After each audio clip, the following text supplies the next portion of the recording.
Hi, everyone, and welcome to another episode of the SportsTech Allstars Podcast. This month, our focus is around sustainability in sport and especially how it connects to innovation, what role technology can play in driving sustainability in sport. We've got a really cool lineup of speakers today.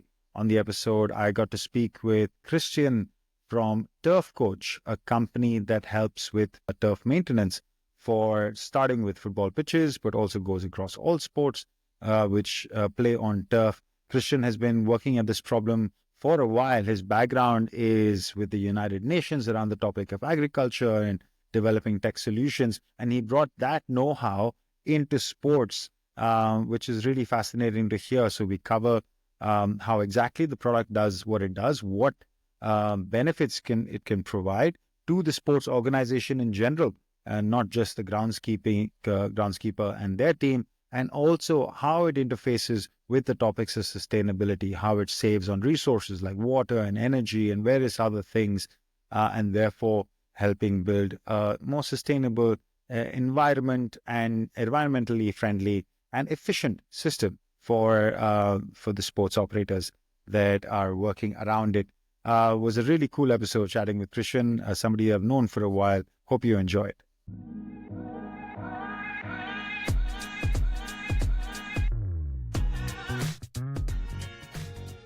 All right, super. Christian, it's been a minute since we met. I think it's just before the Euro final, right? At the little event that we hosted in Berlin is the last time I saw you. And I have to give you some credit for being part of the conceptualization of the event. I remember a little lunch that we had in Friedrichshain where we talked about it. So we know each other a little bit and from a way back. But for my listeners and viewers who don't know who you are, please introduce yourself and what is it that you do exactly? Yeah, sure. My name is Christian Theil. I'm co-founder and CEO of a company called turfcoach. And what we do is we essentially digitize the pitch conditions on any sports played on turf grass, which luckily are quite a few, starting with football, probably the most prominent, to then American football.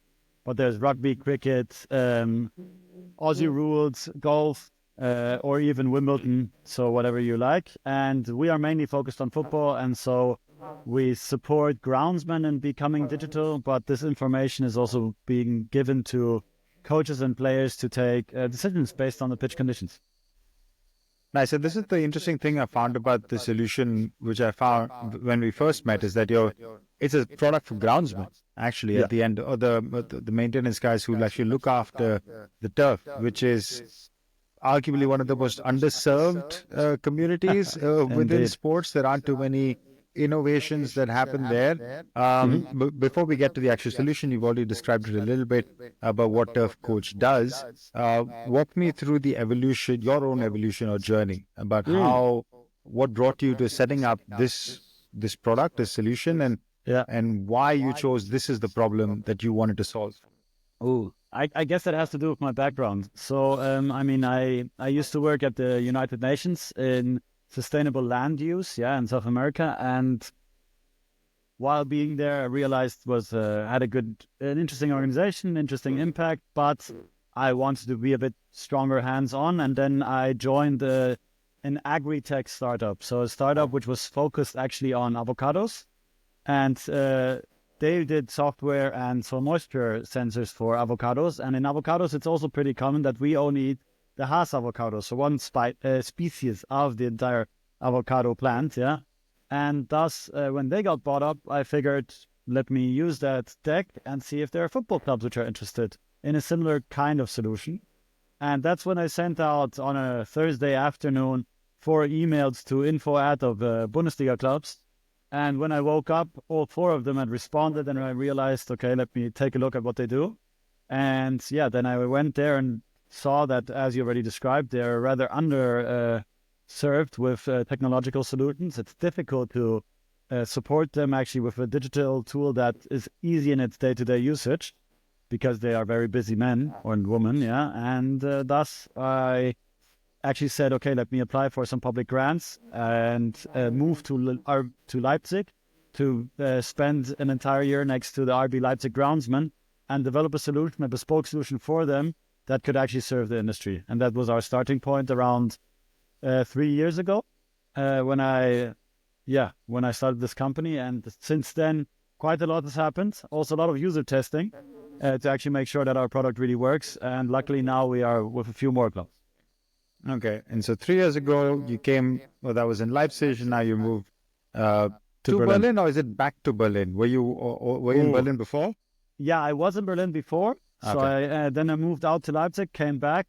So basically all happened and moved. Now set the context with a little bit more detail about what kind of analytics it is that Turf Coach is providing to that groundskeeper. How you're gathering the data, and also what kind of data you're providing them with. Yeah, I would say the grand majority of the data which we gather is data that we try to gather on the one hand in a one-day visit upon installation, and then in the continuous usage of our platform. So the one-day installation would include, first and foremost, where your pitch is located.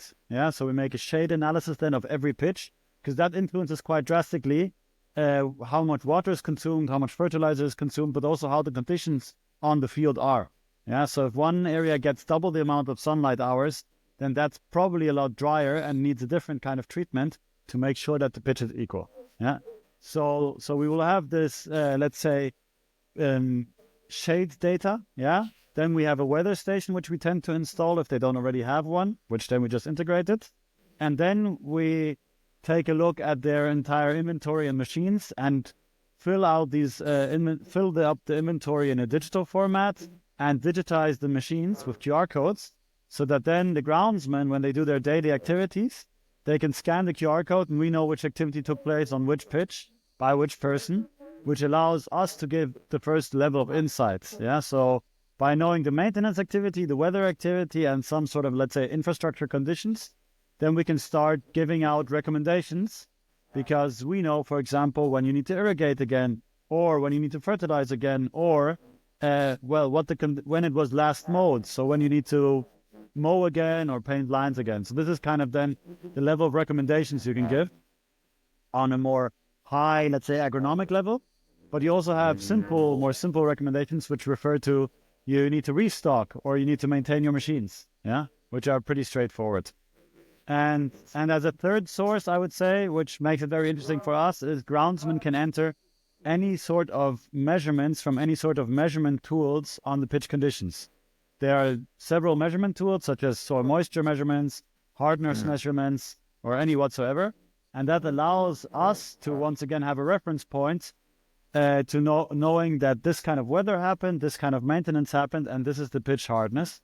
And off that, we again have there are certain guidelines by the FIFA, what your ideal levels of hardness are, and then we can give recommendations to the groundsman to achieve these ideal levels of gameplay.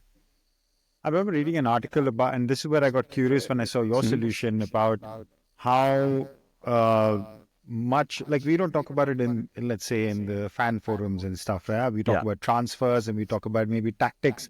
Now fans will talk about tactics a bit more, and formations and different types of styles of play and such. But the amount of time the coaching staff or the manager will also, dedicate to the pitch itself, like the length of grass, how much water there is in the pitch, how hard, as you said, and Pep will be screaming like, there's a defensive team and they set up the bus or they park the bus. But the parking the bus can happen before the players are even on the pitch, because the way the pitch is set up can have a big impact on the actual result itself. So you're actually operating in an area which is kind of on the niche of performance. Like, you think it's just a sanity check and, okay, the groundsman just gives a good pitch. But no, there is more to it, no? Yeah, I mean, that's exactly the point. So I've been really focusing now on the agronomic sides, but it's maybe a bit of the hidden sauce of what you want to prepare as a manager. Now, let me give an easy example, a classic one.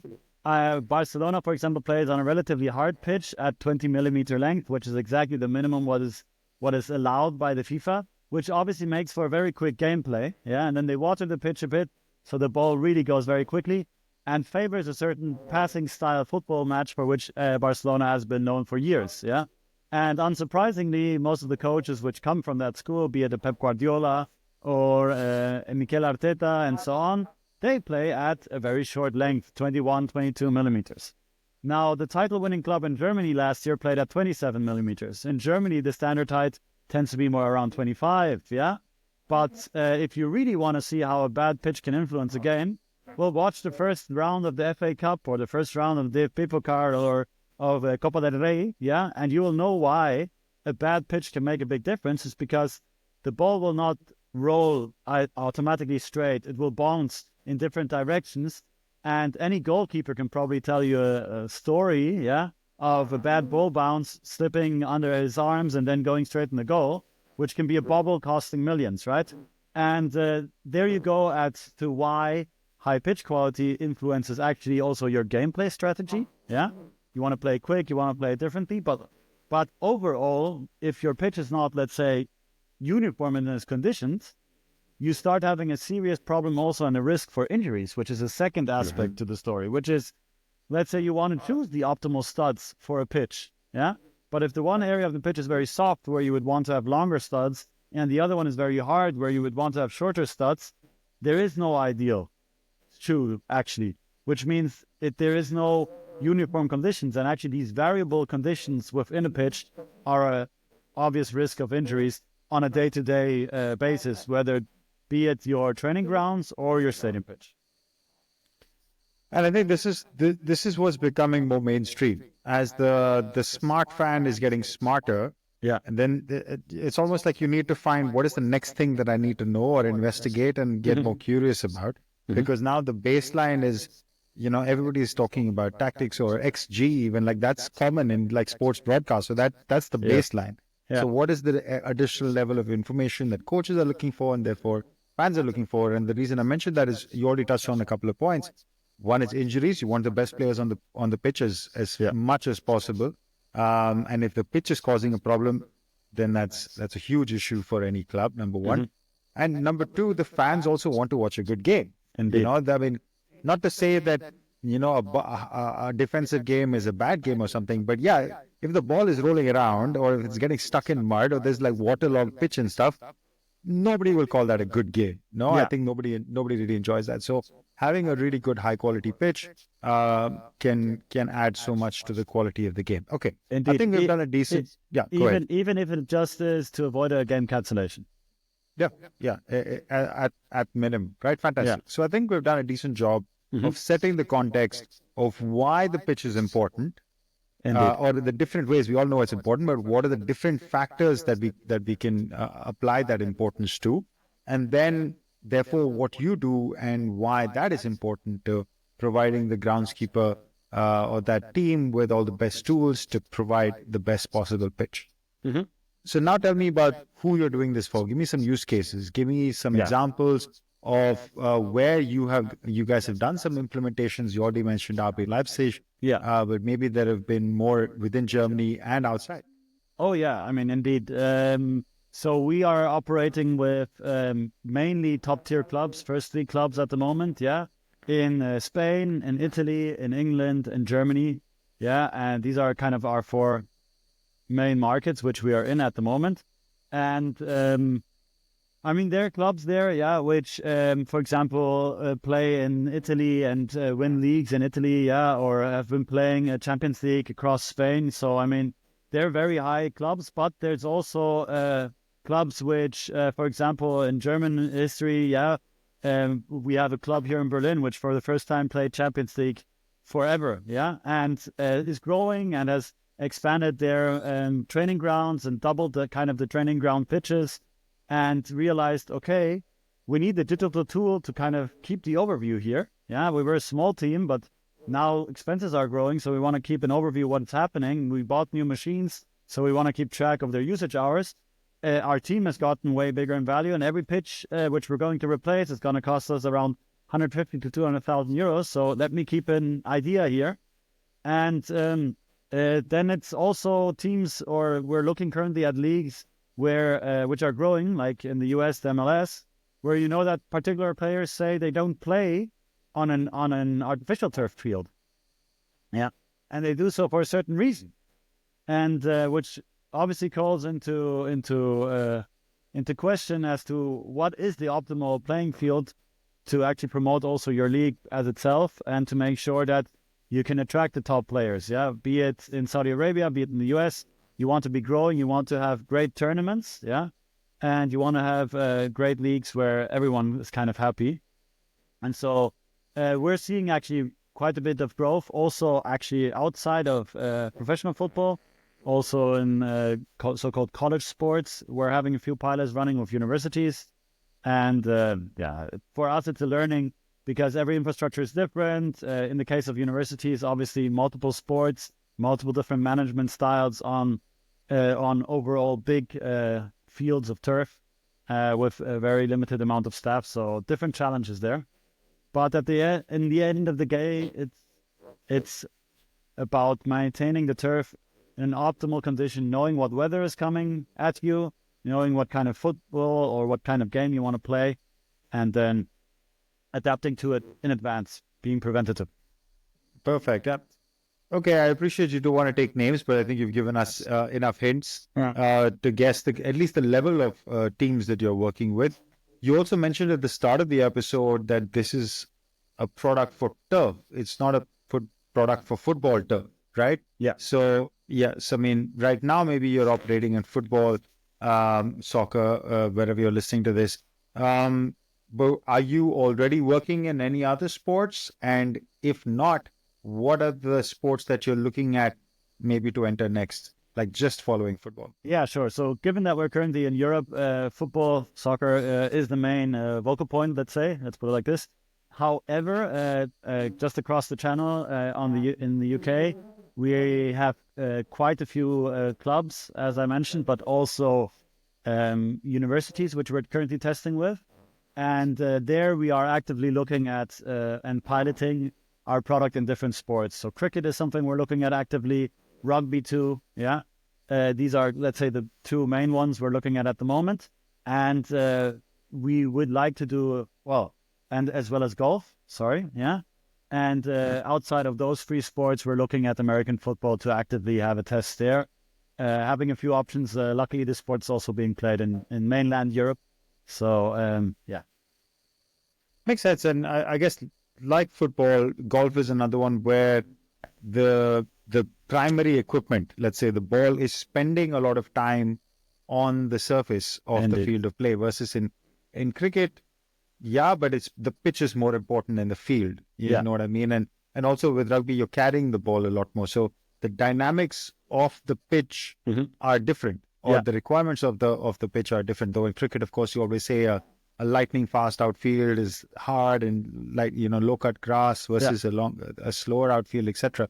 So for you also, I guess that is learning to say, what do different sports want in different conditions, and that will keep evolving as you guys keep growing the company as well, right? Yeah, of course. And I mean also different turf management styles, right? And if we talk cricket, how does the clay influence in general the ball bounce? Yeah. How do these aspects come in? How does the weather influence the deterioration of the pitch over time? Yeah. And thus, what can you say as to what kind of playing style is preferred potentially? Yeah. Whereas in golf, I think it's a lot about the ball lie and really understanding how you can actually optimize that, but maintain huge areas. Yeah. So big teams, big staff, a lot of resources which go out in there. And what I like about football, why I think it was a good starting point, is we have the, let's say, ball surface interaction, which is very complex, and we have the what I call shoe or player surface interaction. And these two aspects you can witness and find in quite some sports. So the ball, obviously in golf and cricket, potentially also to a certain extent in baseball and in rugby, whereas the player, obviously, and with the surface interaction is rugby, American football. And these two sides of the story are, let's say, what we go after currently with our R&D in trying to understand better how it influences.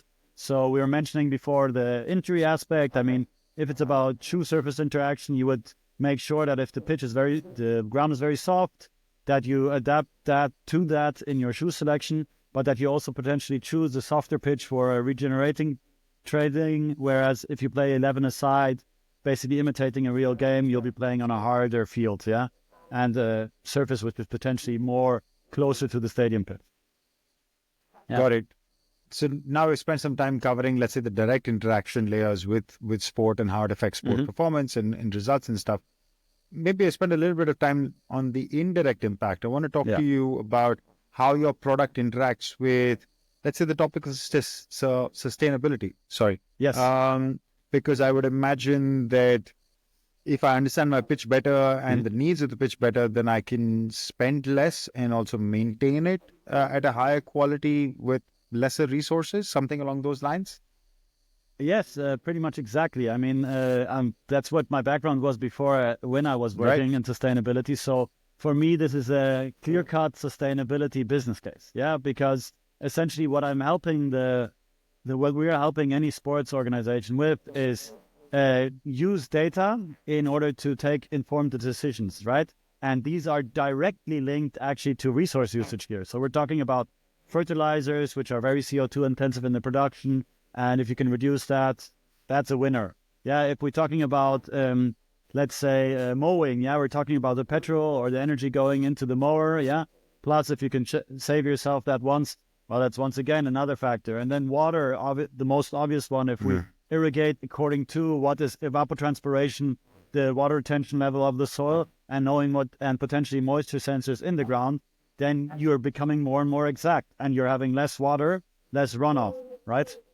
And if you add then to this big energy drainers, which are, for example, undersoil heatings in European stadiums, yeah, which can go up to 2,000 to 3,000 euros a day for a single pitch, as well as the grow lights, which you require to have actually the grass growing in shaded areas. These are huge energy consumers, which by reducing the consumption and actually using data to turn them on or off for specific time frames, you're actively reducing your CO2 emissions, yeah, plus you are saving money. So sustainability as a business, yeah. Yeah, exactly. And I think that's what is, especially around sport, around the topic of sustainability, is to make it sustainability, if that makes sense. That how do I make it economically viable, or if I have to make an investment in this topic, how does that investment kind of repay itself? Because there is a long-term impact on the planet, on nature, and generations of people. But it needs to make sense also in the short term. Otherwise, it just becomes something that is not tenable, or within a budget line. I can either pay people more or do various other things versus invest in, and then the shorter term objectives tend to win out. Indeed. Yeah, go ahead. Yeah, no, I mean, this is exactly one of the points why I think we're having a relatively smooth entry into the market, even though it's a big niche. It's because we're actively cost cutting, and we're actively proving that with data, right? And so a sport organization might currently still lack the data. Then we come in, we first of all generate that. Then we can actually identify also optimization potential. And if they then see that they're saving money in their budget because they need to allocate less for fertilizers, well, then it's a win-win along the line. And that comes on top of, let's say, injury reduction, quality improvement arguments, all of that, which tend to be way more complicated to justify because you just don't have too many cases, injuries are multifactorial, etc. Sure. Makes a lot of sense. Okay, I want to talk about forward-looking trends, either around the topic of sustainability or generally around the topic of turf maintenance, because I'm curious from your perspective, like what are the areas that you're looking at and saying, hey, that's where the future of my topic is, and maybe you can talk about some steps that you're taking to get there. Yeah, I mean, one of the topics which is big in terms for grounds management at this very moment is that basically most of the pesticides are prohibited by the European Union, which means that right now disease management or pest management actually has to happen actively, proactively, and which means you have to factor in a lot of things. Yeah, if you're going to over-fertilize late in fall, the likelihood of you having snow mold in January relatively high, which then means if you don't have pesticides which are allowed anymore, or fungicides in this case, you're going to have to replace an entire pitch worth 150 to 200,000 euros. Yeah, and that in summer there are certain diseases which are called, for example, gray leaf spots. Big problem now for most of the groundsmen and groundswomen out there. So they're being proactively and having data to actually manage this, but at the same time then knowing what you can do outside of just applying fungicides has become a big problem. So this is one of the things which I would identify. And another one, which is a big trend in my space at least, is that the rubber infill material of artificial pitches has been prohibited by 2030. So right now, all of the artificial pitches which are out there are looking for new infill material. And that is... Sorry, can you define that? What do you mean by inflow material? Infill. So infill. Yeah, okay. If you look at it, if you go to any current artificial turf field out there, you'll see that there's little rubber granulates, right? Yeah. Tend to be made out of old tires or other material, yeah? But mainly that. And the problem is that this washes out into the water cycle and is the largest primary source of microplastic contamination in the European Union, meaning a huge problem, which is why it was banned. And now we're looking at solutions to this. There's some sort of, let's say, reactive solutions, which are how you can collect the microplastic, make sure it doesn't get into the environment. Whereas for the new pitches, which are going to be constructed in advance, we need a new infill. And the most likely, or there are a few candidates out there, but they're all probably going to require quite a bit more of maintenance. And that's where, once again, for us, it's interesting to keep on top of the game, to understand what kind of maintenance will be required, how can we support in this context. And just to give an example, I mean, we recently talked to this city municipality of Rotterdam, which managed 130 fields, including natural as well as artificial turf fields. And for them, even if it's an artificial turf field, it will require maintenance, and they have a huge team, and they need to know what to do and when to do it at best.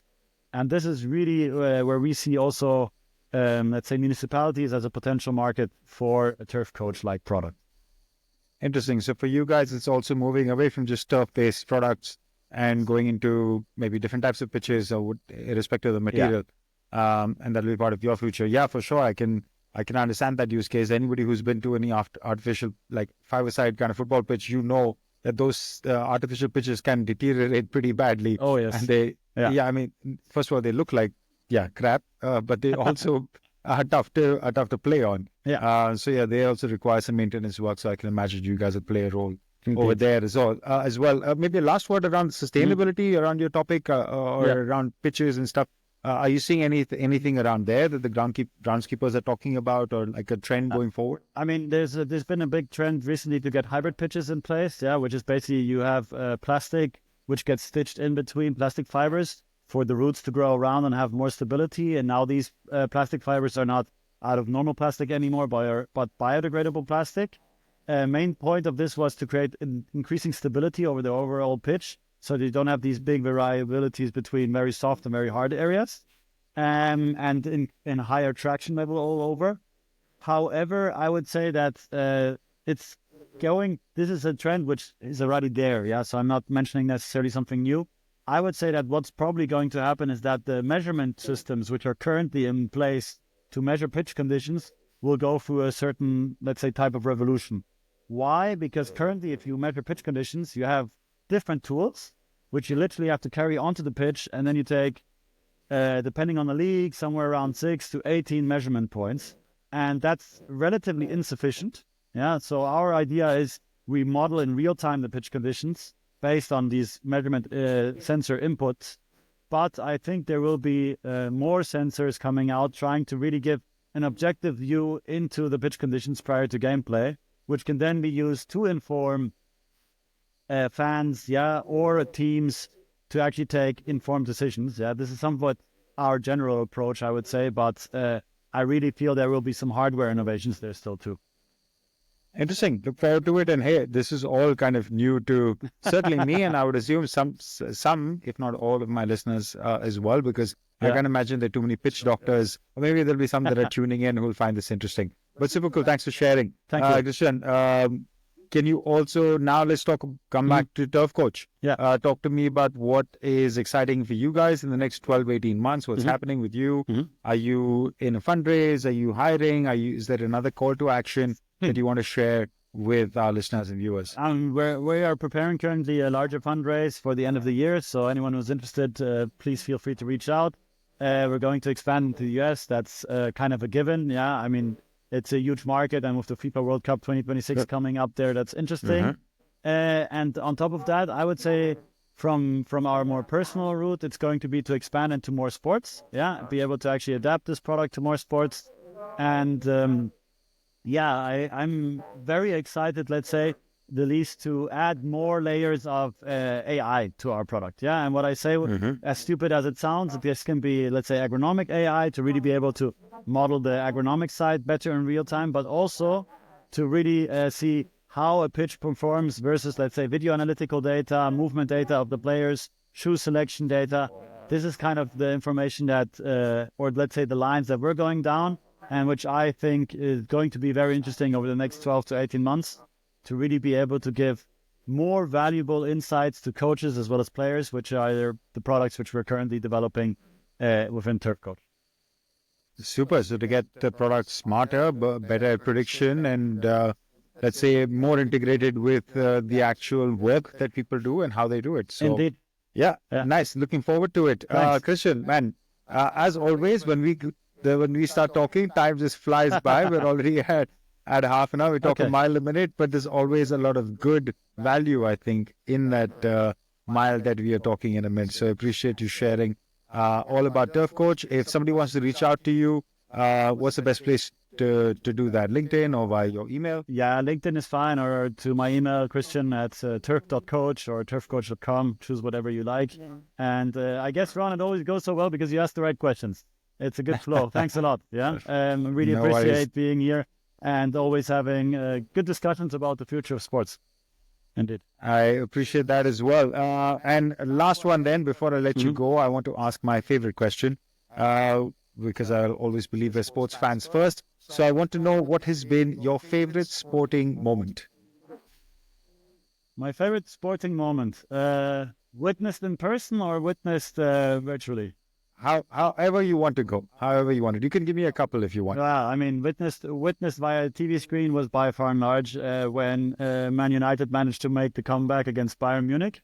Yeah, Champions League final. I remember watching that. Wow. I was a United fan, just for a record at that point, so very happy days. And then I would say, actually seen in person, I would say was my first game when I moved to Barcelona. I was around 15. And I went to watch my first Barca game, which was Barca playing against Villarreal, if I'm not wrong. And I remember seeing Ronaldinho play with Messi and Andres Iniesta, a volley goal and a cycle kick goal in one game. Incredible. Yeah, that was golden times of football, I would say, what I watched there at Barca. So, that's when I lost at least my Spanish heart to that club.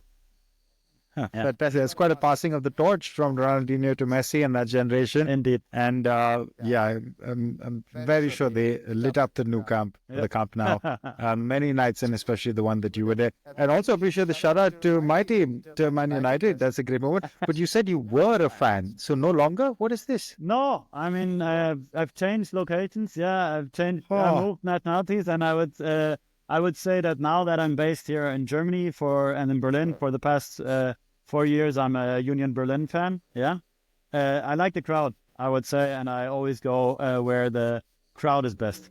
Let me put it like that. Yeah. Fair enough. And Union does have a cracking atmosphere. I've been to that stadium only because that you never get tickets for anybody outside of Berlin. Indeed. It's a small stadium, and it seems like a small club, but you never get tickets for any game there. But no, it is cracking, and that's why. So fantastic. No, that one I can't grudge you, coming back and supporting a local club. Fantastic, Christian. A pleasure to have you on, my friend. Pleasure and hope to hear more good stuff from you guys. Hope to see you soon again. Thanks a lot. Cheers. All right, that's a wrap for the first in our series around sustainability in sport. We've taken an interesting angle this time, actually around the environment of sport, the physical pitches and stuff that contribute to the games that we all love. And the business around them, and B, the environmental impact, or sustainable impact around them as well. Thanks, Christian, for sharing all that with us. We'll have a few more guests on the series talking to you about sustainability in sport and how that interfaces with technology. More to come. See you guys next week. Ciao. Thanks for listening to the SportsTech Allstars Podcast with Rohn Malhotra. If you like our show, let us know and leave a review. And if you want to know more about us, check out sportstechx.com, where you can find our latest industry reports and updates. For a deeper dive into all things sports tech, check out our comprehensive database, SportsTech DB. at sportstechdb.com. Don't forget to follow us on social media. You can find us at SportsTechX on Instagram, Twitter, LinkedIn, and Facebook. Join us next time for another insightful conversation with a leader in sports tech.